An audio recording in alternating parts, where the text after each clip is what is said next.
For there to be a real democracy of letters, writers need access to the institutions of letters, not based on their connections or savvy, but simply because they are writers. Poets and writers is that access, and that is why it is so vital. As a graduate student at NYU in the 90s and a young poet trying to make it in New York City, Poets and Writers was my literary and publishing Bible. Poets and Writers had an online forum that I managed to join one-handed with this sleeping baby on my shoulder. And through that, I found my writing community again. Thanks to Poets and Writers, I've been able to provide workshops for Latino and Ethiopian preschool-aged children here in the district.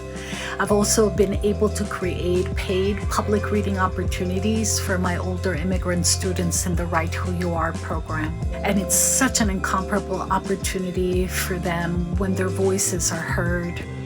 I'm thinking about the first time this magazine changed my life, and it was from an article which I didn't even read in an issue. It was a copy of a photocopy of a photocopy of a photocopy, and you could tell because some of the words were barely legible, but it was something circulated around like this sort of precious information.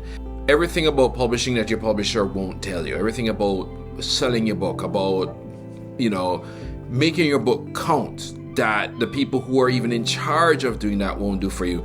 And it blew my mind. It opened up so many possibilities, and it was an article that was a photocopy of a photocopy of a photocopy, and it changed my life. And Poets and Writers continues to do that, and I can't imagine, at least I can, the person right now who's reading that kind of article that opens up and changes everything.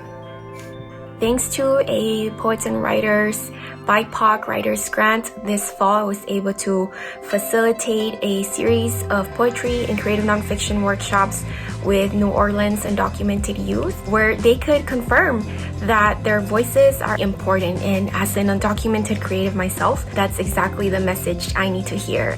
Whenever young writers tell me they don't know what to do next, after the MFA program or the Writers Conference or even just a day at their desk, I send them to Poets and Writers.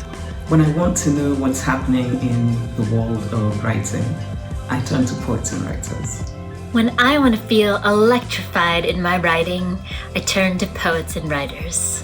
Poets and Writers was a godsend. I just feel like I grew up with this organization. So I'm so pleased that we both reached this age together.